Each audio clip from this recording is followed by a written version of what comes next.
ഈശോയിൽ സ്നേഹം നിറഞ്ഞ ദൈവത്താൽ തിരഞ്ഞെടുക്കപ്പെട്ട സഹോദരീ സഹോദരങ്ങളെ,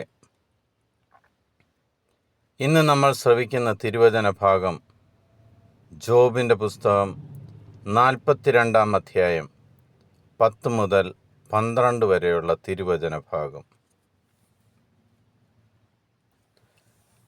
ജോബ് തൻ്റെ സ്നേഹിതന്മാർക്ക് വേണ്ടി പ്രാർത്ഥിച്ചപ്പോൾ അവനുണ്ടായിരുന്ന ഐശ്വര്യം കർത്താവ് തിരികെ കൊടുത്തു. അവിടുന്ന് അത് ഇരട്ടിയായി കൊടുത്തു.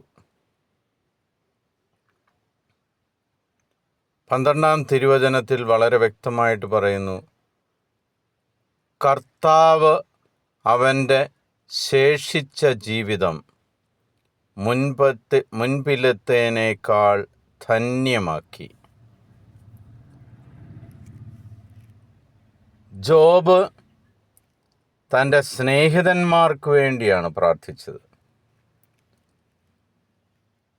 തന്നെ തിരസ്കരിച്ച, തന്നെ വേദനിപ്പിച്ച തൻ്റെ സ്നേഹിതന്മാർക്ക് വേണ്ടി പ്രാർത്ഥിച്ചപ്പോൾ ദൈവം അവനുണ്ടായിരുന്ന ഐശ്വര്യം അത് പൂർണ്ണമായിട്ട് തിരികെ കൊടുത്തു.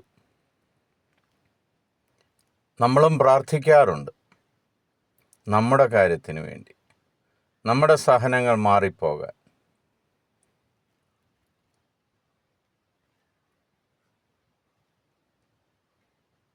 കർത്താവ് വളരെ വ്യക്തമായിട്ട് പറഞ്ഞിട്ടുണ്ട്, നിനക്ക് കടുകുമണിയോളം വിശ്വാസമുണ്ടെങ്കിൽ നിന്റെ മുന്നിലുള്ള ഏത് പ്രതിസന്ധിയും, മല പോലെ നിൽക്കുന്ന ഏത് പ്രതിസന്ധിയോടും ദൂരെ മാറിപ്പോകാൻ പറഞ്ഞാൽ അത് മാറിപ്പോകുമെന്ന്.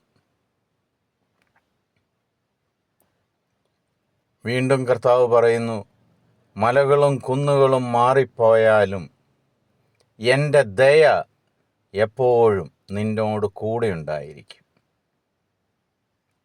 ആ ദയ ജോബിൻ്റെ കൂടെ ഉണ്ടായിരുന്നത് കൊണ്ടാണ് ജോബ് തന്നെ വേദനിപ്പിച്ചവർക്ക് വേണ്ടി, തൻ്റെ കൂടെ നിന്ന് സ്നേഹിതന്മാരായി നിന്ന, എന്നെ വേദനിപ്പിച്ച, എൻ്റെ ദൈവത്തെ വേദനിപ്പിച്ചവർക്ക് വേണ്ടി ജോബ് പ്രാർത്ഥിച്ചപ്പോൾ ജോബിനുണ്ടായിരുന്ന ഐശ്വര്യം കർത്താവ് തിരികെ കൊടുത്തു.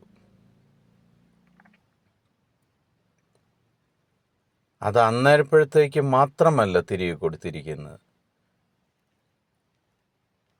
അവൻ്റെ ശേഷിച്ച ജീവിതകാലം മുൻപുണ്ടായിരുന്നതിനേക്കാൾ ധന്യമാകത്തക്കവണ്ണം അവൻ ആ ഐശ്വര്യം തിരികെ കൊടുക്കുകയാണ്. ഇന്ന് നിനക്ക് എന്തെല്ലാം ഉണ്ടോ, നീ പ്രാർത്ഥിക്കുന്നതിന് മുമ്പ് നിന്നെ വേദനിപ്പിച്ചവർക്ക് വേണ്ടി, നിന്നെ ദ്വേഷിച്ചവർക്ക് വേണ്ടി, നിന്നെ അപമാനിച്ചവർക്ക് വേണ്ടി നീ പ്രാർത്ഥിക്കുന്നതിന് മുമ്പ് നിനക്ക് എന്തെല്ലാം ഉണ്ടായിരുന്നോ അതിൻ്റെ ഇരട്ടി നിന്റെ ശിഷ്ടകാലം, നീ മരിക്കുന്നത് വരെ നിന്നെ ധന്യമാക്കാൻ കർത്താവിന് സാധിക്കും. പ്രിയ സഹോദരങ്ങളെ, നമ്മൾക്ക് വേണ്ടി പ്രാർത്ഥിക്കുന്നതോടൊപ്പം തന്നെ നമ്മളെ വേദനിപ്പിച്ചവർക്ക് വേണ്ടി, നമ്മളെ തള്ളിപ്പറഞ്ഞവർക്ക് വേണ്ടി, നമ്മളെ അപമാനിച്ചവർക്ക് വേണ്ടി, നമ്മുടെ ശത്രുക്കൾക്ക് വേണ്ടി ഒക്കെ ഈ നിമിഷം നമുക്ക് പ്രാർത്ഥിക്കാം.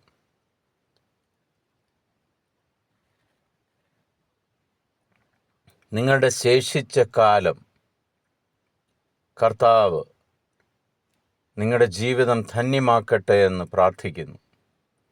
കർത്താവിൻ്റെ അനുഗ്രഹം നിങ്ങളുടെ കൂടെ ഉണ്ടായിരിക്കട്ടെ എന്ന് പ്രാർത്ഥിക്കുന്നു. നിങ്ങളെയും നിങ്ങളുടെ മക്കളെയും ദൈവം സമർത്ഥമായിട്ട് അനുഗ്രഹിക്കട്ടെ. ഈശോ മിശിഹായ്ക്ക് സ്തുതിയായിരിക്കട്ടെ.